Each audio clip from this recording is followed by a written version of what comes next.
Alright, in this video we are going to discuss it's May-June 2021 of your O-Level Maths. Course code is 4024 and paper variant it's 11. So let's start.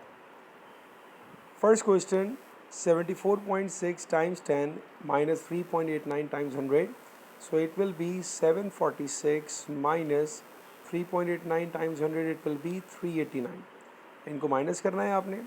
It will be 746 minus 389. So 16 minus 9 is 7, 14 minus 8 ये हो जाएगा हमारे पास 5, 15 13 minus 8 and 7 minus 4 minus 3 it will be 3. So the answer will be 357. Next one, 5 plus 3 multiplied by 2, that will be 6 minus 1 and 5 plus. So 6 minus 1 is 5, 5 plus 5 it will be 10. From the numbers above write down a factor of 70. सिर्फ एक factor की बात की गई है. So the factor of 70 it's 14. But अगर आप यहाँ पर 25 को 5 बना के अगर इसको लिखें तो ये भी गलत नहीं होगा, ठीक है. बट क्योंकि एक फैक्टर की बात की गई है so that is 14. A cube number, so the cube number we have it's 125. And irrational number वो नंबर जो हमारे पास रूट में हो और रूट से उसका बाहर का परफेक्ट स्क्वायर ना आता हो. That number is under root 8. So we have an irrational number of under root 8. Next one, work out a simple question of algebra. आपने सिंपल एलसीएम लेना है. 7 and 5 it's 35. 7 5s are 5 3s are 15 plus 5 7s are 7 2s are 14 and you will get 29 over 35. Simple. Next one, 2 upon 3 of 6 upon 11, so that will be 2 upon 3 times 6 over 11. 3 1s are, 3 2s are, it will be 4 over 11. Answer. Next, a record is kept of the water level in the harbor. One morning the level is 5 meter. That afternoon the level is minus 2 meter. Find the difference between the level in the morning and the level in the afternoon. तो भाई morning में क्या था हमारे पास? Morning में हमारे पास था 5. Afternoon में हमारे पास क्या है? -2. माइनस क्या फाइंड क्या करना है इनका? डिफरेंस. तो डिफरेंस के लिए हमने किया इन दोनों को आपस में माइनस. सिंप्लीफाई कर लेंगे. You will gate 5 + 2 that will B 7. Next one day the temperature at midday is 9. At midnight the temperature has dropped by 15.3. Find the temperature at midnight. Alright. एक दिन आपके पास टेम्परेचर था 9, वो कुछ ड्रॉप हुआ. Drop होने के बाद वो क्या आ गया हमारे पास? 15.3 आ गया. अब क्योंकि ड्रॉप हुआ है तो यहाँ पर हम प्लस नहीं करेंगे, यहाँ पर हम इसको माइनस करेंगे कि भाई हमारे पास कुछ टेम्परेचर था, फिर वो ड्रॉप हुआ और ड्रॉप होने के बाद वो बन गया 15.3. तो हमको एक्स फाइंड करना है. That will be 9 minus 15.3 is equals to x. Simplify कर लेते हैं इसको. 15.3 में से आपने माइनस करना है 9 को. ऑलराइट, सिंप्लीफाई करें. हमारे पास आ गया 3 decimal and 6. So we got x is equals to minus 6.3. ये आपके पास आ गया आपका answer. Next one, question number 5, we have a quadrilateral. In that quadrilateral we need to find the value for x. Very simple question. ये अगर आपके पास 22 है and you have a straight line, तो straight line का angle हमारे पास होता है 180. तो ये एंगल आपके पास कैसे आएगा? Let's call this angle y. तो पहला काम मैं y के लिए करता हूँ. So y is equals to 180 minus 122. That gives you the value of 22 8 30 58. ये आ गया आपके पास 58. और अब आपने क्या करना है? If you add up all the angles are x plus 135 plus 83 plus 58 is equals to 360. Try करेंगे इसको and we will get the angle is 84 degree. ये आपका आंसर आ गया. Next one, write 308 as a product of its prime factors. बेटा आपने 308 के prime factors को फाइंड करना है. Just find the LCM. It's very simple. 308. So 2 15s are, 2 4s are, 2 7s are 14 and 2 7s are 14. 7 times 11 and 11 times 1. The factors are 2 square times 7 times 11. ये आपका आंसर होगा. इसको मल्टीप्लाई करके मत लिखिएगा. It says you need to write down the prime factors. ये आ गए प्राइम फैक्टर्स, ठीक है. Find the highest common factor of 308 and 66. Again we need to start with an LCM here. So we got the numbers 308 and 66 starting with 2. So 2 15s are 30, 2 4s are 8, 2 3 3. उसके बाद अगर हम 3 से करना चाहें इसको, क्या 3 से हो जाएगा? 3 5 द 15, 3 से नहीं होगा, 3 से नहीं होगा. Let's start with 11. So 11 1s are 11. जब आपने 11 1s आर 11 कर दिया, बचा कितना मेरे पास? 44 बच गया होगा. So 11 4s are 44 and 11 3s are 33. So the highest common factor is 2 multiplied by 11, that is 22. ये आपके पास आंसर आ गया. Alright, next one. Diagram shows the trapezium AB and CD are given. You need to find the value for the height. And आपको दिया हुआ क्या है इस क्वेश्चन में? आपके पास डेटा है बेटा 85. क्या दिया हुआ है? एरिया. मेरा मानना ये है कि जो आपको दिया जाए उसी का फॉर्मूला अप्लाई करते हैं आप. सिंपल, आपको पता लगेगा क्या करना है.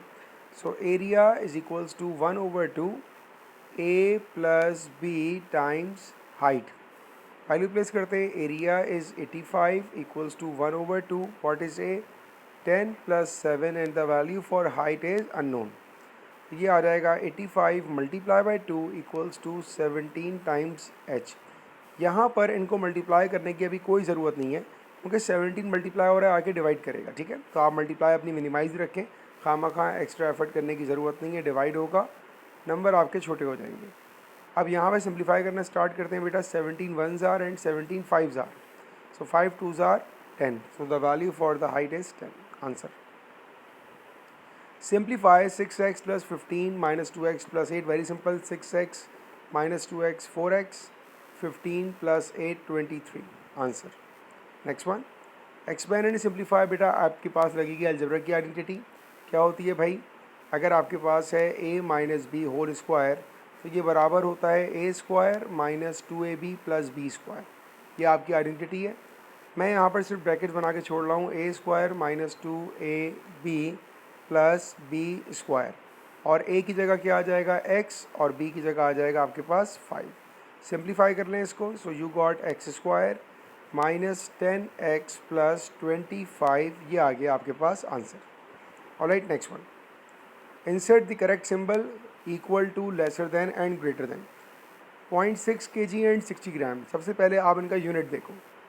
इनका यूनिट आप देखो तो बेटा 0.6 kg का मतलब क्या होता है? 600 ग्राम्स. अगर आप मल्टीप्लाई 100 कर लो तो 600 ग्राम्स बढ़ा है कि 60 ग्राम्स बढ़ा है? तो ऑब्वियसली हमारे पास ये चीज़ बड़ी हो गई. 15 किलोमीटर 15,000 मीटर. 1 किलोमीटर में 1000 मीटर होता है, तो इसका मतलब they both are equal. Next one. 4 metre square 400. 4 metre square को अगर आप कन्वर्ट करें ना सेंटीमीटर स्क्वायर में, so that will be 400 into 100, that is centimetre square. तो ये तो काफ़ी बड़ी वैल्यू हो जाएगी, तो ये हमारे पास ग्रेटर आ गया. Alright, next one. By writing each number correct to one significant figure. अब अगर आप वन सिग्निफिकेंट पे लेके जाओगे तो 362.4 क्या हो जाएगा? That will be 400. 187.2 क्या हो जाएगा? 200. 52.3 हो जाएगा 50.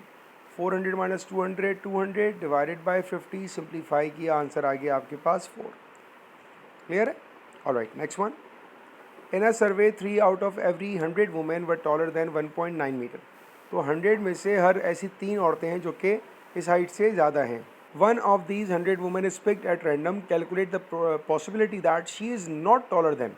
अब आपको जो दिया है सिनेरियो, वो दिया है 3 आउट ऑफ 100 जो कि टॉलर हैं, और पूछा किसका गया है? Not taller. तो यार अगर 100 में से 3 जो हैं वो टॉलर हैं, तो कितनी टॉलर नहीं होंगी?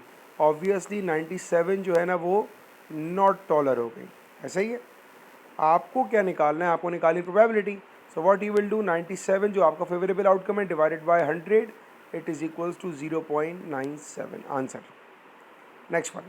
अ new housing state is being planned. There are 3 possible plans A, B and C. A survey was carried out to see which plan people preferred.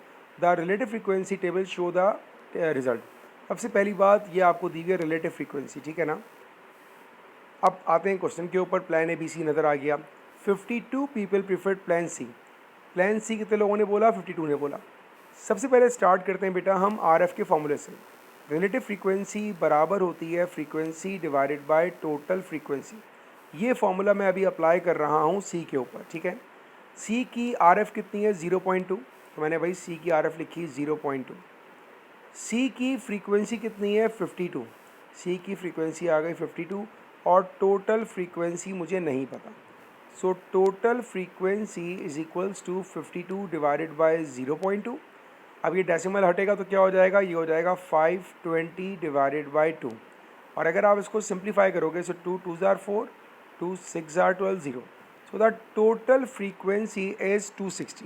ये आपको समझ में आ गया भाई। हमारे पास आ गई टोटल फ्रीक्वेंसी, बट मैंने ये मेरा ख्याल है इस वाले पार्ट को कर दिया, ठीक है ना। ये जो हमारी पूरी वर्किंग है ये तो पार्ट बी पर आ गई। पार्ट ए में तो सिर्फ उसने प्लान ए का पूछा था। प्लान ए पे हम क्या करेंगे भाई, बहुत सिंपल सी बात है। देखें, अगर हम सी को देखें तो सी और सी की फ्रीक्वेंसी ऐसे बात करते हैं, ठीक है।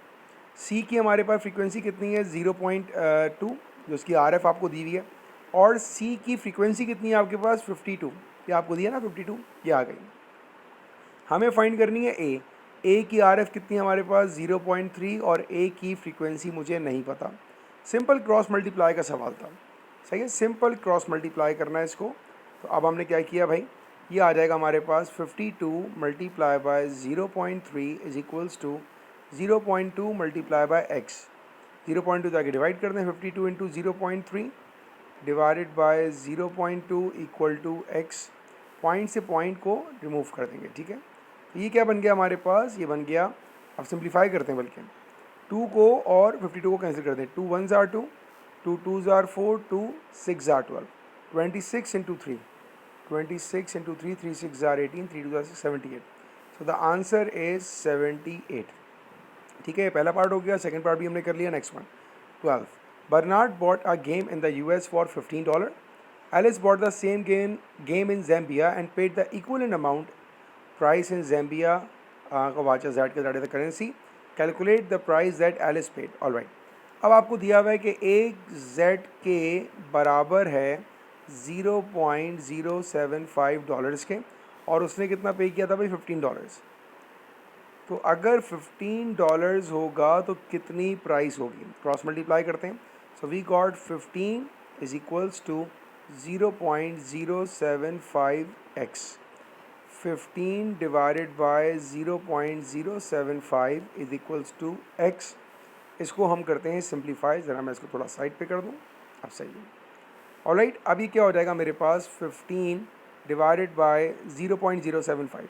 अगर मैं इसको 75 करूँगा so I need to multiply by 1000, right. ऐसे क्यों हुआ देखें, डेसिमल के बाद कितने नंबर हैं, 3 नंबर हैं, तो इसीलिए 3 नंबर की जगह 3 0 आ रहे हैं, ठीक है। अब आपने जब इसको डिवाइड करना स्टार्ट किया, 5 से स्टार्ट करते हैं। 5 3 ज़ार 15, 5 1 ज़ार 5 एंड 5 5 ज़ार 25, 3 1 ज़ार 3 5 ज़ार 5 1 ज़ार 5 200 ज़ार। So the answer will be 200 ZK, ये आपका आंसर होगा। Question number 13। Two numbers x and y are such that x ratio y is 5:11 and x plus y is 1:2। अब देखें आपके पास दो चीज़ें हैं, एक आपको इनका रेशो दिया हुआ है और इनका आपको दिया हुआ है सम। अगर मैं दोनों का रेशो ऐड करूं, जैसे आपको दिया है 5:11, अगर हम इन दोनों को ऐड करें वी गॉट 16। तो हमारे पास टोटल प्राइस क्या है, टोटल प्राइस क्या है, क्वांटिटी क्या है, जो भी है, टोटल क्वांटिटी है 112 और टोटल रेशो मेरे पास 16, सही है। हमें फाइंड करना है एक्स और वाई की वैल्यू। तो अगर मैं एक्स लिखूँगा तो एक्स की वैल्यू मुझे नहीं पता, और एक्स का रेशो कितना है मेरे पास 5 है। और अब हम करेंगे इसको cross multiply. So we got 112 times 5 equal to 16 times x. 112 times 5 divided by 16 equal to x, ठीक है। सिंप्लीफाई कर लें बेटा। 4 4 ज़ार 16, 4 2 ज़ार 8, 32, 4 8 ज़ार 32, अगेन 4 1 ज़ार 4 एंड 4 7 ज़ार 28, 7 5 ज़ार 35। ये आ गया आपके पास x का आंसर। ऑलराइट, अब x के बाद y कैसे निकालेंगे, बहुत सिंपल है। हमें ये इक्वेशन तो मालूम है, इसमें हम x को प्लेस कर देंगे। So we have x plus y is equals to 112, x की जगह 35 plus y is equals to 112, y is equals to 112 minus 35 and y is equals to 77। ये आ गया आपका आंसर। Alright, next one, question number 14 from the topic nth term. This is the term to term rule for a sequence. Multiply by 2 and add 3। मतलब आपने कोई भी number को मल्टीप्लाई किया 2 से और उसमें आपने कर दिया add 3। The first three terms in the sequence are 1 5 and 13. Write down the next three terms in this sequence। तो ज़रा इसको समझते हैं। देखिए 1 को आपने 2 से मल्टीप्लाई किया, मैं लिख के दिखाता हूँ उसको यहाँ पर। हमारे पास रूल क्या कह रहा है कि जो भी नंबर है उसको आपने मल्टीप्लाई करना है 2 से और उसको ऐड करना है आपने 3। तो अगर 1 था, 1 2 ज़ार 2, 2 + 3 5। इसी तरह 5 था, 2 आपने ऐड किया, 3 2 मल्टीप्लाई किया, 3 को ऐड किया, 5 2 ज़ार 10, 10 + 3 13। अब 13 के बाद क्या होगा, तो 13 मल्टीप्लाई होगा 2 से और जो भी आंसर आएगा उसमें हो जाएगा +3। सो 13 2 ज़ार 26 + 3 29। तो बेटा पहले का आंसर आ गया हमारे पास 29। Simple. Next one, this is the term to term rule for a different sequence, square and subtract 5। पहले आपने स्क्वायर करना है, फिर सब्ट्रैक्ट करना है 5 को। Right down the fourth term in this sequence. तो अब हमने ये रूल अप्लाई करना है। देखिए हमारे पास ये सेकंड टर्म है, ये हमारे पास थर्ड टर्म है। तो अगर आपको फोर्थ टर्म चाहिए तो हम यही काम इस पर करेंगे, ठीक है। तो हमने क्या करना है, क्या कहा इसने, पहले उस टर्म का स्क्वायर करो और फिर उसमें से सब्ट्रैक्ट कर दो 5 को। सो -4 का square 16, 16 - 5 it is equals to 11। ये आपके पास आंसर आ गया पार्ट 1 का। Next one, right down the 2 possible values for the first term in this sequence. अब इसने कहा कि पहली जो सीक्वेंस होगी ना उसकी 2 पॉसिबल वैल्यूज़ बताएं। चलें जी, अब इसको ज़रा सवाल को ऐसे देखें कि यार पहली टर्म क्या थी मुझे नहीं पता, सेकंड टर्म मेरे पास -1 थी और थर्ड टर्म मेरे पास -4 थी। अब हम एक रूल बनाते हैं कि अगर हम लेफ़्ट टू राइट जाएं तो हमने क्या काम करना है, वो जो उसने बताया हुआ है, स्क्वायर एंड सब्ट्रैक्ट 5।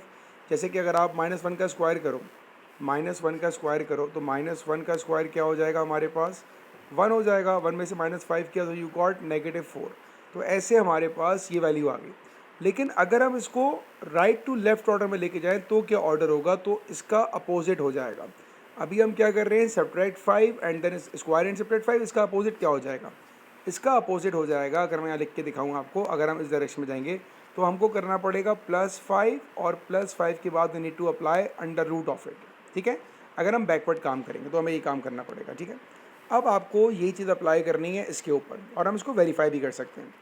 अब मैंने क्या कहा भाई, आपने इसमें क्या करना है, पहले +5 करना है। तो -1 में आपने किया +5 और उसके बाद क्या करना है, आपने स्क्वायर रूट करना है and then you need to find out the square root. So -1 + 5 it is equals to √4 और √4 का मतलब होगा +-2। तो the 2 possible values are +2 and -2। ये आपका answer. Next one, question number 15। Two villages, Foxby and Glenton, are joined by a footpath and a road. Abdul walks along the footpath from Foxby to Glenton. He walks 2 hours and 14 minutes and arrives in Glenton at 15:10. Calculate the time Abdul left Foxby. All right. भाई simple सी बात है, इसकी example आप यूँ समझें कि आप अपने घर से रवाना हो रहे हैं, लेट्स सपोज मार्केट के लिए।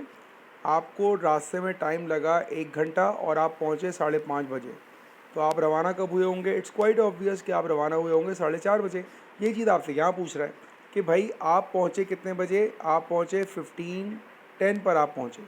जो आपका ड्यूरेशन टाइम था वो कितना था, वो था 2 आवर एंड 14 मिनट्स, ये आपका टाइम था। तो आप रवाना कब हुए होंगे, तो बेसिकली आपने दोनों टाइम का डिफरेंस फाइंड आउट करना है। टाइम की सब्ट्रैक्शन की सबकी अपनी अपनी कैलकुलेशन होती है, वर्किंग होती है। मैं थोड़ा तरीका आसान करके बताने की कोशिश करता हूँ आपको। देखें हमारे पास टाइम है 15:10 और हमको जो टाइम माइनस करना है वो करना है 2 आवर 14 मिनट्स। पहले हम मिनट्स पे काम करते हैं। हमने पहले काम क्या किया, हमने पहले इसमें से माइनस किया 10 मिनट को। क्यों माइनस किया, देखें इससे हमारा काम हो जाएगा आसान। अब हो गया टोटल 15। अब हम माइनस करते हैं 2 आवर्स को। 15 में से 2 आवर निकाला आपने, बच गया 13। 2 आवर माइनस कर दिए। यहाँ पर अब 4 मिनट रह गए, टोटल 14 मिनट थे ना। 14 में से 10 मिनट यहाँ माइनस कर दिए, 2 घंटे माइनस कर दिए, अब बचे 4 मिनट। तो आप इसमें से 4 मिनट निकाल लें। तो that gives you the value of 12:56। ये आपके पास आपका आंसर हो जाएगा। Next one, the distance by road between Foxby and Glenton is 15 kilometers. A bus travel along the road between Foxby and Glenton. The bus journey takes 12 minutes. Calculate the average speed of the bus in kilometers per hour. ध्यान रखिएगा ये kilometres में आ रहा है और ये minutes में आ रहा है और आपसे मांग रहा है किलोमीटर्स पर आवर। तो दोनों का यूनिट हम पहले इंडिविजुअल कन्वर्ट करते हैं। 15 किलोमीटर का मतलब क्या हुआ, इसका मतलब हुआ 15,000 मीटर्स, ठीक है। 12 मिनट्स का मतलब क्या हुआ, इसका मतलब हुआ 12 divided by 60, that means 1/5 hour. दोनों को आ गया। आपको चाहिए स्पीड। स्पीड क्या होती है, speed is distance divided by time. Distance क्या है हमारे पास, 15 1000 डिवाइडेड बाय टाइम क्या है हमारे पास 1/5। राइट, एक गड़बड़ हो गई यहाँ पर, हमने ऑलरेडी किलोमीटर को पता नहीं क्यों कन्वर्ट कर दिया। ये ऐसे ही रहेगा भैया हमारे पास 15 और 1/5, तो ये 5 जाके मल्टीप्लाई हो जाएगा। You will get straight away 75 kilometres per hour. ये हमारा आंसर हो गया, ठीक है। The bearing of Glanton from Foxby is 128 डिग्री। Calculate the bearing of Foxby from Glanton. Alright, ज़रा मैं देखता हूँ उसको। फॉक्स बाय और ग्लैंटन, बेरिंग किसकी दी है आपको? ग्लैंटन फ्रॉम फॉक्स बाय। ऑलराइट, तो मैं एक काम करता हूँ, ज़रा मैं थोड़ा सा रफली स्केच करूँ ताकि समझाने में और समझने में आपको आसानी होगी। और उसने आपको यहाँ से यहाँ तक की बेरिंग दी है एंड दैट बेरिंग इज़ 128। सवाल बहुत ही सिंपल है। ये आपको बेरिंग दी है उसने 128 और मालूम करने का कहा है कि भाई आप बता दो कि ग्लैंटिन से फॉक्स बाय की बेरिंग क्या है। अब हमें पता होता है कि दे लाइंस आर पैरेलल, तो हमारे पास ऑल्टरनेट एंगल बन रहा होता है। सबसे पहला काम हम फ़ौरन से क्या करेंगे, हम ये एंगल निकाल लेंगे and that angle you can find out by subtracting 180 minus 128। It gives the value of 52। ये आ गया 52। क्योंकि यहाँ पर हमारे पास z वाली प्रॉपर्टी ऑल्टरनेट एंगल वाली बन रही होती है, तो हम ये कहेंगे भाई ये एंगल भी हमारे पास 52 आ जाएगा। और पूरी ये बेरिंग कितनी होगी, अगर हम पूरा चक्कर काटते तो ये आधा 360, हमने 52 को करना है बेटा माइनस, तो ये आएगा हमारे पास 360 minus 52। 360 minus 52 that gives you the value of 308। ये आपका आंसर। ऑलराइट, आई होप कि आपको समझ आ गया होगा। क्वेश्चन आसान सा था। Question number 16 from the topic transformation. Describe fully the single transformation that maps triangle A on to triangle B. तो भाई अगर ए आपको बी पर जाता हुआ नज़र आ रहा है तो सबसे पहले मुझे समझ में आ गया भाई ये जो ट्रांसफॉर्मेशन है इट्स अ रिफ्लेक्शन। अब रिफ्लेक्शन बताना काफ़ी नहीं होगा, अब आपको देखना है भाई इनका जो है वो लाइन क्या होगी। तो आप सिर्फ बॉक्सेस काउंट करो। लेट्स सपोज ये वाला पॉइंट है, ये पॉइंट यहाँ पे जा रहा है, बॉक्सेस कितने हैं 1 2 3 4। इनका मिड पॉइंट क्या होगा, इनका मिड पॉइंट होगा मेरे पास 2 पर। इसी तरह आप देखो कि ये वाला पॉइंट यहाँ पर जा रहा है, इनके बॉक्सेस काउंट करो 1 2 3 4 5 6 7 8। और हाफ पॉइंट क्या होगा 4, 1 2 3 4। दोनों हाफ पॉइंट जहाँ पे लाई कर रहे होते हैं बेसिकली ये हमारे पास होती है line of reflection and in this case it is x equals to -1। तो ये आपके पास आ गया पहले पार्ट का answer. Next one, describe fully the transformation that maps A on to triangle C. भाई अगर ए जो है वो सी पर जा रहा है तो ये क्या हो रहा है, इट्स अ रोटेशन। सबसे पहली बात इट्स अ रोटेशन। रोटेशन के साथ साथ आपको बताना पड़ेगा एंगल, इट्स 90 डिग्री। कौन सी डायरेक्शन चल रही है भाई, इट्स क्लॉकवाइज। और अब आपके पास रह गया इसका सेंटर। सेंटर के लिए मैंने आपको एक हैक बताया होता है, वो क्या हैक होता है देखें। आप ये समझो कि भाई अगर ये ट्राइंगल यहाँ जा रहा है तो सेंटर कहीं यहाँ कहीं लाई कर रहा होगा, ठीक है। So let's take an hypothetical point. मैं आपसे कहूँ कि यार मुझे ऐसा लगता है कि सेंटर जो है ना ये पॉइंट है। अब ये लगने से काफ़ी नहीं होगा, we need to prove that as well. कैसे प्रूव करोगे भाई, मैं इसको यहाँ नाम दे रहा हूँ PQR। अब जब ये रोटेट हुआ तो ये बना मेरे पास P डैश, ये बना मेरे पास Q डैश, ये बना मेरे पास R डैश। अब आपने पहले घबराना नहीं है, आप सिर्फ बॉक्सेस काउंट करें। देखिए P यहाँ से कितना दूर है, एक बॉक्स। P यहाँ से कितना दूर है, एक बॉक्स। P verified. Q पर आते हैं 1 2 3, 1 2 3, Q वेरीफाइड। R पे आ जाओ 1 2 3, R 1 2 3। तीनों का डिस्टेंस वेरीफाई कर रहा है, इसका मतलब ये आपका सेंटर हुआ। तो आपने सेंटर लिखना मैंडेटरी होता है बेटा। Centre of rotation is 0,1। ये आपका आंसर आ गया। Next one, triangle D is the image of triangle A after an enlargement scale factor 2 with centre enlargement 1,2। भाई सेंटर ऑफ इनलार्जमेंट है मेरे पास 1,2। Let me mark that point first. 1,2 ये आ गया पॉइंट, ठीक है ना। ये आपका सेंटर इनलार्जमेंट है। आप इनलार्ज कर रहे हो किसको, ट्राइंगल ए को कर रहे हो आप, इसके वेक्टर आपका 2 है। अब आप ये देखो बेटा, ये लेंथ कितनी है अभी, 2 यूनिट्स है। 2 यूनिट्स है, इसको आप मल्टीप्लाई कर दो अपने स्केल फैक्टर से। भाई ऐसे क्यों करेंगे, मैं आपको बताता हूँ। स्केल फैक्टर का फॉर्मूला क्या होता है हमारे पास, हम पढ़ते हैं new length divided by old length. Scale factor 2 है हमारे पास, न्यू लेंथ हमें नहीं पता, ओल्ड लेंथ कितनी है हमारे पास 2 यूनिट्स। क्योंकि ये आपके पास यहाँ से क्यू की बात करें तो ये 2 यूनिट्स है, तो ये 2 और 2 आगे मल्टीप्लाई हो जाएंगे। तो हमें समझ में आ गया कि भाई न्यू लेंथ हमारे पास 4 यूनिट्स होगा। काउंट करते हैं 1 2 3 4। तो इसका मतलब जो पॉइंट Q डैश होगा वो यहाँ पर आएगा। Q डबल डैश कर लेते हैं, क्योंकि क्यू डैश में यहाँ मार्क कर चुका हूँ, सही है, क्यू डबल डैश कर दिया। ये आ गया मेरा पहला पॉइंट। बस पहला पॉइंट आ गया तो पूरा ट्रायंगल बन जाएगा। अब देखिए क्यू और आर में कितना फ़र्क है, 1 यूनिट का फ़र्क है, इसको मल्टीप्लाई किया जाएगा अपने स्केल फैक्टर के साथ, तो ये हो जाएगा 2 यूनिट का फ़र्क। तो मेरे पास ये पॉइंट आ जाएगा आर डबल डैश। और अब आप ये प्यारा सा ट्रायंगल बना लेंगे यहाँ पर, that will be the enlarge triangle D, जो आपको उसने बनाने का बोला था। You need to mention that as well, it is triangle D. Alright, तो आई होप कि आपको समझ में आ गया होगा। ड्रॉ ट्रायंगल डी हमने कर दिया। Next one, the diagram shows an isosceles triangle A B C where A B is equals to A C. तो पहले तरह मैं इन लेंस को मार्क कर दूँ। हमारे पास ए बी और ए सी ये दोनों बराबर हैं, ठीक है जी। और हमें क्या दिया हुआ है, एंगल आपको पता है 90 डिग्री नज़र भी आ रहा है। शो करना है हमको A D B and A C are congruent. बेटा शो करने के लिए आपको स्टेटमेंट लिखनी पड़ेगी विद प्रूफ कि आप ऐसा क्यों कह रहे हो। तो पहली बात ए बी डी में मेरे पास जो लेंथ है वो मैं लिखूँगा कि भाई ए बी बराबर है ए सी, और इसका रीज़न देना पड़ेगा। भाई ये चीज़ आपको क्वेश्चन में बताई हुई है, तो A B equals to A सी ये गिवन है। दूसरी बात ए बी डी में मेरे पास डी आ रहा है, तो मैं कहूँगा angle A D B is equals to angle A E C is equals to 90 degree. और ये भी ऐसा क्यों है भाई, ये चीज़ भी आपको क्वेश्चन ने दी हुई है, ठीक है ना, ये 90 आपको दिया हुआ है। अब रह गई लास्ट प्रॉपर्टी में आप देखें एंगल को। बेटा अगर मैं कह रहा हूँ ए ई सी, बेटा ये ट्राइंगल है जिसमें आपको एंगल नज़र आ रहा होगा। दूसरा हम कह रहे हैं ए डी बी, ये ट्राइंगल है जिसमें आपको दोबारा एंगल नज़र आ रहा है। तो भाई एंगल ए दोनों में कॉमन है। आप लिखोगे कैसे, अब आप लिखोगे इसको angle D A B is equals to angle E A C. Reason क्या लिखोगे आप इसका, इट्स अ कॉमन एंगल, ठीक है। तो हमारा फाइनल स्टेटमेंट क्या होगा, अब हम ये कह सकते हैं कि triangle A D B is congruent to, जो आपको दिया जाता है ना वैसे ही लिख रहा हूँ मैं, is congruent to triangle A E C with the property of, आपने क्या लिया, आपने एक साइड लिया, एंगल लिया और एंगल लिया, with the property of angle angle side. ये बनेगा आपका complete answer. Alright, next one, solve the simultaneous equation and easy question. पहली बात हम यहाँ ऑप्ट करेंगे एलिमिनेशन को। तो मैंने देखा भाई ये 6y और ये -2y, तो अगर मैं इसको 3 से मल्टीप्लाई कर दूंगा सेम हो जाएगा। बस यही काम तो करना है हमने भी। हमने इस पूरी इक्वेशन को मल्टीप्लाई कर दिया बेटा 3 से। तो अब हमारी ये मॉडिफाइड इक्वेशन तैयार होने के बाद क्या बन जाएगी, 9x - 6y is equals to 30। पहली इक्वेशन सेम है, x + 6y = 0। सिंप्लीफाई करेंगे आप, कैंसिल हो गया, 9x + x 10x = 30 and you got the value for x is equals to 3।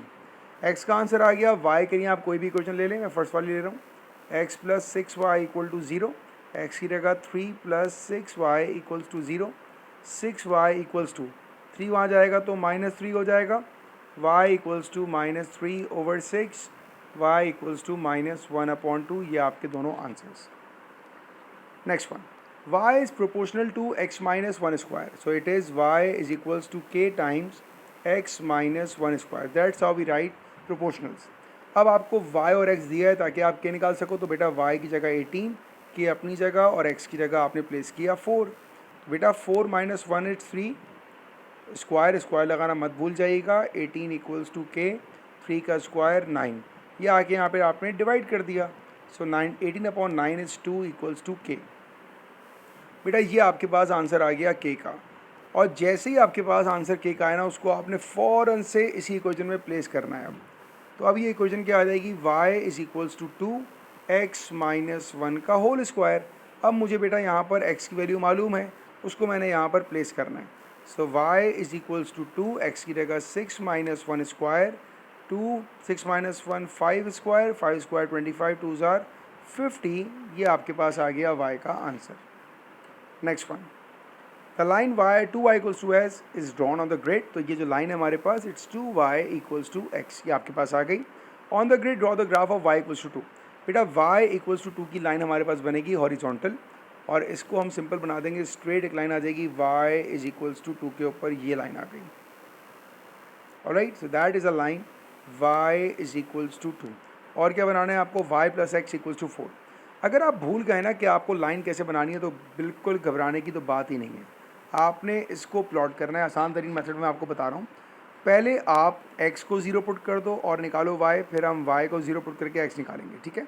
तो अगर मैं इस इक्वेशन में x की जगह 0 पुट कर दूँ तो y का आंसर क्या आ रहा है, y इज इक्वल्स टू 4। सो बेसिकली मेरे पास एक कोऑर्डिनेट आ गया 0,4। दोबारा उसी इक्वेशन में, इक्वेशन क्या थी, x plus y equals to 4। अब मैं y को 0 पुट कर रहा हूँ, so I got x equals to 4। तो कोऑर्डिनेट क्या आ गया 4,0। हमारे पास जब ये कोऑर्डिनेट्स आ रहे थे ना तो हमने इन्हीं को तो प्लॉट करना होता है। तो एक पॉइंट आ गया बेटा मेरे पास 0,4। Now 0,4 it will B that point, और एक आ गया मेरे पास 4,0। जब ये दो पॉइंट्स आपके पास आ गए तो आपने फ़ौरन से इनको आपस में कनेक्ट करके एक्सटेंड करना है लाइन को एक्सटेंड करने में कंजूसी बिल्कुल मत किया करें, एक्सटेंड किया करें इसको, ठीक है। ये हमने लाइन को प्लॉट कर दिया, इसकी इक्वेशन लिख देते हैं हम लोग यहाँ पर कि ये लाइन है हमारे पास x plus y is equals to 4। अभी क्या कह रहे हैं आपको, on the grid shade the region. Shading के लिए मैं आपको टिप दूंगा कि आप पहले एरोस बनाए करें। क्या मतलब हुआ एरोस का, x plus y less than equal to 4। जो लाइन आपने बनाई है ना उससे आपको नीचे जाना है, उनके साइन है लेस देन का। इस लाइन से हमने नीचे जाना है, इस लाइन से ऊपर हम नहीं जा सकते भाई, ठीक है। ये हमारे पास पहला एरो आ गया। दूसरा देखते हैं, 2y greater than equal to x. 2y वाली लाइन तो इसने बनाई है, इस लाइन से आपने कहाँ जाना है, ग्रेटर, क्योंकि ऊपर जाना है तो ग्रेटर हो जाएगा बेटा, सही है। तो ये इस लाइन से हमारे पास इनइक्वलिटी क्या आ जाएगी, हमने इस लाइन से ऊपर जाना है, इस लाइन से हम नीचे नहीं आ सकते। तीसरा देखें, y less than equal to 2। जो हमने लाइन बनाई थी y इक्वल टू 2 उससे लेस देन, तो उससे नीचे जाना है। तो y less than equal to 2 से हमें आना है नीचे, इस लाइन से ऊपर नहीं जा सकते। और lastly x is greater than equal to 0। अब x इक्वल टू 0 का मतलब होता है it refers to y axis, ये है x इक्वल टू 0, ठीक है। क्योंकि इसने बोला ग्रेटर देन 0, तो ग्रेटर देन का मतलब हुआ इस लाइन से राइट जाना है, तो आपने इस लाइन से राइट मूव करना है। तो भाई इस लाइन से राइट मूव करना है। अब देखें आपके पास एक एरो, ऐसा आपको रीजन नज़र आएगा जहाँ पे तमाम एरोज़ आएंगे डिफरेंट कलर्स के। जैसे यहाँ देखें तो यहाँ खाली ऑरेंज और ब्लू आ रहा है, यहाँ खाली ग्रीन आ रहा है, बट ये जो रीजन है इसमें आपको तमाम एरोज़ नज़र आ रहे हैं डिफरेंट कलर्स के। तो हमारा जो शेडेड रीजन होगा ना बेटा वो ये वाला होगा, that is our shaded region, जहाँ पर ये तमाम इनइक्वालिटी प्रूव हो रही है। ये आपका आंसर है। Alright, next one, factorise. Very simple question. आपने सिंपल इनमें से कॉमन लिया, कॉमन आपको नज़र आ गया यहाँ पर x अंदर क्या बचेगा ब्रैकेट में 3c प्लस 2b। यहाँ पर भी आपने कॉमन लिया, इट्स माइनस 2y, क्या बनेगा 3c प्लस 2b। अब ये 3c प्लस 2b का ब्रैकेट कॉमन ले लिया आपने, और इसके अलावा जो बचेगा that is x minus 2y answer. यहाँ पर आपने करना है बेटा, क्वाड्रेटिक फार्मूला अप्लाई नहीं कर सकते क्योंकि हमारे पास ये एक्सप्रेशन है, इक्वेशन नहीं है, इक्वल टू का साइन नहीं है। तो अगर इक्वल टू का साइन नहीं है आप यहाँ पे सिर्फ मिडिल टर्म करोगे। 6 और 10 को आपने मल्टीप्लाई किया, सो यू गॉट -60। अब दो नंबर के बारे में सोचें जिनको हम मल्टीप्लाई करें तो -60 आए। मैं इसको थोड़ा बना के दिखाता हूँ। दो ऐसे नंबर आपको चाहिए, ये दो नंबर्स हैं, ठीक है, जिनको आप मल्टीप्लाई करो तो आए -60 और जिनको आप प्लस करो तो आ जाए +7। ये दो नंबर आपके पास कौन से हैं, ये आपके पास है +12 एंड -5। 12 -5, 12 -5 is -60 and +12 -5 is +7। तो आपकी इक्वेशन आई 6x² -10। जो आपका 7x था ये मॉडिफाई हो जाएगा 12x - 5x। ये हो गई हमारी मिडिल टर्म। अब आपने कॉमन ले लिया, कॉमन है 6x, क्या बचेगा बेटा x + 2 - 5x + 2। x + 2 कॉमन आ गया, लेफ्ट ओवर पार्ट क्या आया 6x - 5, simple. Next one, a car has a mass of 2400 kg, correct to the nearest 100 kg। इसका मतलब क्या हुआ, स्केल फैक्टर क्या आ रहेगा हमारे पास 100 divided by 2 that is 50। a caravan has mass of 1460 to the correct to the nearest 10 kg। ये आ जाएगा 10/2 5। आसान करके बताऊं तो 2400 का हमारे पास अपर बाउंड क्या आ जाएगा, आप 2400 में ये वाला नंबर ऐड कर दोगे, सो दैट विल बी 2450। और लोअर बाउंड क्या आ जाएगा 2350। लोअर बाउंड में माइनस किया, अपर बाउंड में ऐड कर दिया। दूसरा हमारे पास था 1460, इसका फैक्टर क्या था हमारे पास 5। 1460 में आपने क्या करना है, अपर बाउंड के लिए आपने ऐड किया, सो 1465, और लोअर बाउंड में आपने किया -1455। ठीक है बेटा, आपको निकालना क्या है, we need to find the total mass. Total mass का मतलब क्या होगा भाई, दोनों के मास को ऐड कर दो, लेकिन टोटल मास का भी मुझे लोअर चाहिए। तो लोअर के लिए मैं क्या करूँगा, इसको और इसको ऐड कर दिया जाएगा। लोअर की बात कर रहा है, अगर अपर की बात करता तो इसको ऐड करते, तो सिंपल सी बात है। तो हमारे पास मास आ जाएगा टोटल, इट्स 2350 प्लस 1455। ऐड कर लेंगे इसको, 2350 1455 5 5 और 5 10, 4 plus 4 8 and 2 plus 1 3। So you got 3805 kg। ये आ गया lower bond, simple. Next one, find A when b is 4 exponent 2, c is 6 into 10 power 3 and vice versa। give your answer in standard form। आपके पास है a equals to b square plus c, sorry not c, c की जगह bracket and then divided by d। अब value place करते हैं बेटा, b क्या है 4 इंटू 10 पावर 2, c क्या है 6 into 10 power 3 and d is what, d is 2 into 10 power 2। Simplify करो बेटा इसको, 4 का स्क्वायर 16, 10 की पावर 2 2 ज़ार 4 plus 6 into 10 power 3 divided by 2 multiply by 10 power 2। अब आते हैं न्यूमरेटर वाले पार्ट पर। देखें, आप अभी इसको सिंप्लीफाई नहीं कर सकते क्योंकि पावर हमारे पास डिफरेंट है। हम क्या करेंगे, हम पहले यहाँ पर 10 की पावर 3 को कॉमन निकाल लेंगे। हमने किसको कॉमन निकाला, छोटी पावर, इसको कॉमन निकाल लिया। जब आपने इसको कॉमन निकाला, ये तो आएगा 16 इंटू, अब यहाँ पर बचेगा खाली 10, क्यों, 4 था, 4 में से 3 तो बाहर निकल गए, तो बचा कितना मेरे पास, एक बचा, प्लस 6 अपनी जगह आ जाएगा divided by 2 multiply by 10 power 2। अब आपके पास ये 3 और ये 2 से हुआ cancel.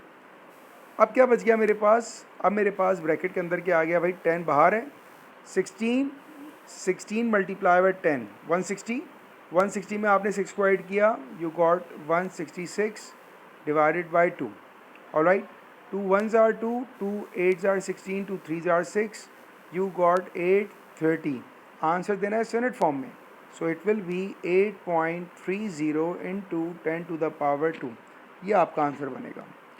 Rearrange the formula to make b the subject. Alright, अब मेरे पास क्या आ गया, a equals to B square plus c divided by d. मैंने b को सबसे अलग करना है, तो d जाके मैंने मल्टीप्लाई किया, A D equals to B square plus C, A D minus C equals to B square, apply root on both side, so b equals to plus minus under root of A D minus C. ये आपका answer आ गया। Next one, m multiply by 10 to the power 4 plus m multiply by 10 to the power 2 equals to 36360। Work out this expression. Alright, सबसे पहली बात लिखा हुआ क्या है बेटा, m multiply by 10 to the power 4 plus m multiply by 10 to the power 2 equals to 36360। सबसे पहला काम आपने क्या करना है, आपने यहाँ पर 10 की पावर 2 को मैंने कॉमन ले लिया, सिंप्लीफाई कर रहा हूँ ना, तो छोटी पावर मैंने कॉमन निकाल ली। अब क्या बचा मेरे पास, m मल्टीप्लाई बाय, यहाँ पर बचेगा 10 पावर 2, क्योंकि मैंने पावर 2 तो बाहर निकाल ली। टोटल पावर यहाँ 4 है, 4 में से 2 बाहर आ गया तो बचेगा तो 2, और ये पूरा ही बाहर चला गया। ठीक है, अब ये आएगा 10 square plus, sorry multiply, 10 square का मतलब क्या होता है, 100, 100 इंटू एम क्या हो जाएगा, ये हो जाएगा 100 m plus m is equals to 36360। 10 square, 10 square is what, 10 square is 100। अच्छा, ये 10 स्क्वायर जब राइट पर लेकर जाएंगे, जब ये 10 स्क्वायर राइट पर लेके जाएंगे तो ये डिवाइड हो जाएगा, सो डिवाइडेड बाय 100। ब्रैकेट को देखें, 100 प्लस m, ये क्या हो जाएगा बेटा आपके पास, दैट विल बी 101 m। अब आपके पास क्या बन गया, 101 m इज इक्वल्स टू, अगर आप इसको सिंप्लीफाई करोगे, यू गॉट 363.6। ठीक है, अब मैंने इसको डिवाइड करना है बेटा, किसको, 363.6 डिवाइडेड बाय 101। तो पहले आपने इसको मल्टीप्लाई कर दिया 3 से, सो यू गॉट 303। ये आपके पास क्या बचेगा, 0, ये बचेगा 6, 0 हो जाएगा, क्योंकि यहाँ पे डेसिमल है, डेसिमल जाएगा ऊपर और नंबर आएगा नीचे।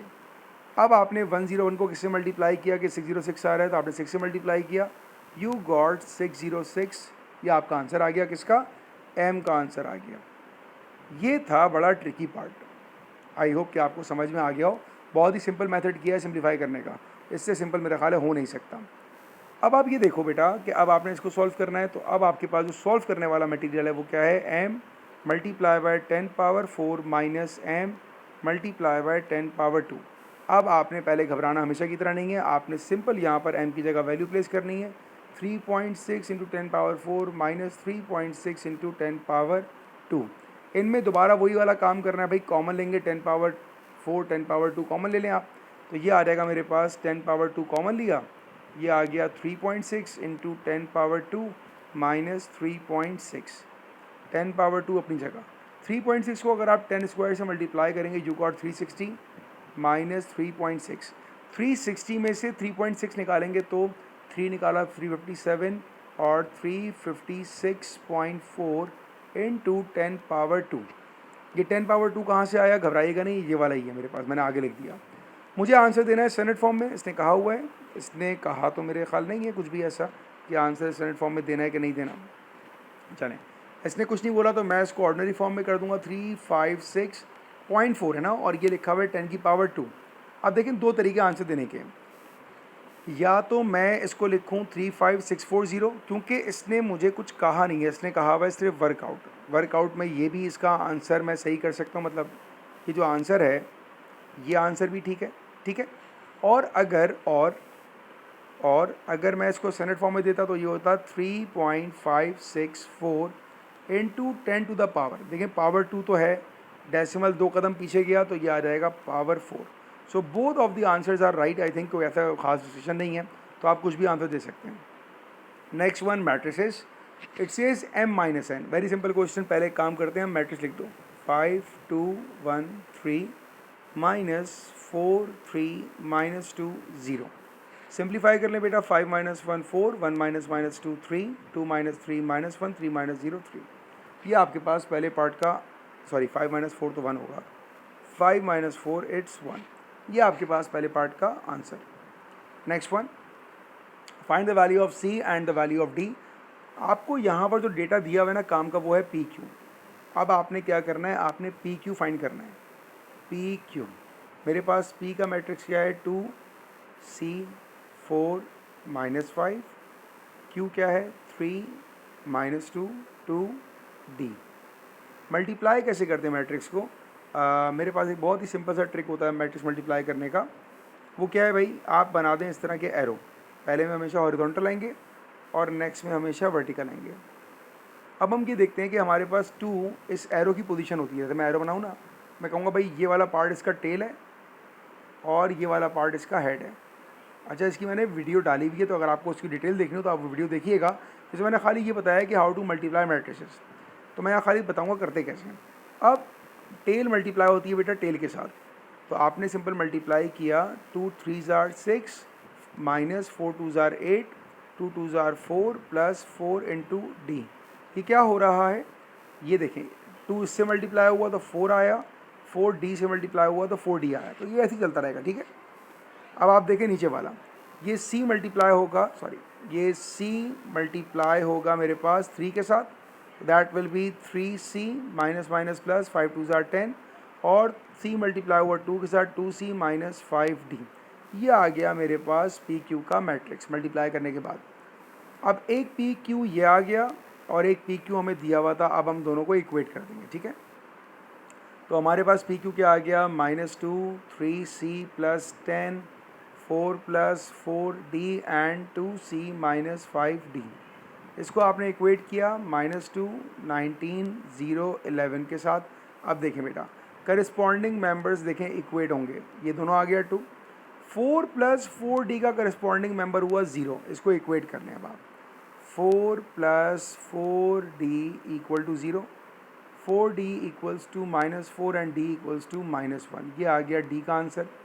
करस्पॉन्डिंग एलिमेंट्स देखेंगे भाई, 3c प्लस 10 बराबर होगा 19 से, इसको इक्वेट करते हैं, 3c plus 10 equals to 19, 3c equals to 19 minus 10 9 and c equals to 3। तो आपके पास आंसर आ गया c का और d का, क्वेश्चन हो गया कंप्लीट। लास्ट वन, आपके पास सर्कल है, सर्कल पे आपको टेंजेंट नज़र आया, आपको पॉइंट सेंटर दे दिया और आपको फाइंड करनी है equation of the tangent. Very simple question. देखें भाई, अगर आपको इक्वेशन फाइंड करनी है तो आपके पास इक्वेशन क्या होती है, y equals to M X plus C. यहाँ पर आपके पास दो अननोन है, एक m है और एक c है। तो हम कहानी का शुरुआत करेंगे भाई m के साथ। m निकालने के लिए हमारे पास फॉर्मूला होता है भाई y2 minus y1 upon x2 minus x1। आए क्वेश्चन के ऊपर आपको पॉइंट दे दिए, या आपने कह दिया x1 y1 या आपने कह दिया x2 y2। So y2 is 5, y2 is 5, y1 is 4, x2 is 3 and x1 is 0. So 5 minus 4 it's 1, 5 minus 1 है ये तो यार, एक minute, 5 minus 1, 5 minus 1 so that gives you 4 upon 3। ठीक है, ये ग्रेडियंट किसका आया? अगर मैं लाइन को कनेक्ट करूँ फ्रॉम C to P तो ये इसका ग्रेडियंट आ गया। ठीक है, अब देखें ये जो मैंने बनाई है line, that line is radius, right. Radius और टेंजेंट आपस में क्या होते हैं? रेडियस और टेंजेंट हमारे पास हमेशा 90 होते हैं। और याद रखिएगा ये 90 बड़े काम का है, ये 90 बड़े काम का है। क्यों काम का है भाई? मैं लिख रहा हूँ 90 की आपको कंडीशन पता होनी चाहिए ग्रेडियंट की, that m1 m2 equals to -1, right. तो मेरे पास बेटा जो ग्रेडियंट आया 4/3 परपेंडिकुलर के लिए आपने इसको फ्लिप करना होता है। फ्लिप का मतलब क्या हुआ? आपने इसको पलट दिया और साइन कर दिया चेंज। तो ये ग्रेडियंट को मैं कहता हूँ कि यार ये ग्रेडियंट हमारे काम का ग्रेडियंट है। मतलब ये ग्रेडियंट किसी काम का नहीं है, अब ये फारिग हो गया। इसका काम यही था कि हम यहाँ तक पहुँच जाएँ, तो इसका काम आ गया और इसका काम ख़त्म हो गया। ठीक है बेटा, अब आते हैं हम दूसरे अननोन के ऊपर, सी के ऊपर। तो लाइन की इक्वेशन होती है y equals to M X plus C. अब हमें सी निकालना है बेटा। हम पॉइंट लेंगे 3 और 5। ये ध्यान रखिएगा, हम ये पॉइंट ले नहीं सकते क्योंकि जो पॉइंट टेंजेंट पर होगा हमें खाली वही पॉइंट चाहिए। तो हमारे पास पॉइंट आ गया बेटा 3 और 5। जहाँ पर y है वहाँ पे 3 है, जहाँ पर m है वहाँ ग्रेडियंट आएगा, वो था हमारे पास -3/4। और जहाँ पर x है, x का पॉइंट क्या है मेरे पास? 3 है, x का पॉइंट आ गया 3 एंड प्लस सी। सिंप्लीफाई करेंगे 5 इक्वल्स टू -9/4 प्लस सी, ये यहाँ पर आगे प्लस हो जाएगा। 5 plus 9/4 equal to C. LCM भी ले लें आप, 4 5s are 20 plus 9, so you got the value for C, it's 29/4। C भी आ गया, M भी आ गया, अब इक्वेशन भी आ जाएगी। So y is equals to M क्या आया हमारे पास? -3/4x।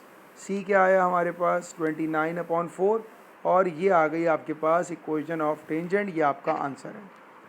ऑलराइट, तो आई होप कि आपको बात समझ आई होगी, क्वेश्चन आपको समझ में आया होगा। पेपर मैंने पूरा सॉल्व किया है। आई होप कि हर चीज़ आपको क्लियर हो गई होगी कैसे हमने क्वेश्चन को सॉल्व किया। कोई प्रॉब्लम, कोई चीज़ समझ ना आई हो तो बिल्कुल बताइएगा, आई विल ट्राई कि मैं आपकी हेल्प कर सकूं। Thank you for watching my video. अगर आपको इस तरह ओ लेवल मैथ्स, ए लेवल मैथ्स, एड मैथ्स और AS, A2, S1, P1 कुछ भी समझ में नहीं आए तो मेरे चैनल पे आके आप देखें। उम्मीद है कि आपको कुछ ना कुछ हेल्प और अच्छा मटेरियल मिलेगा। थैंक यू, अल्लाह हाफ़िज़।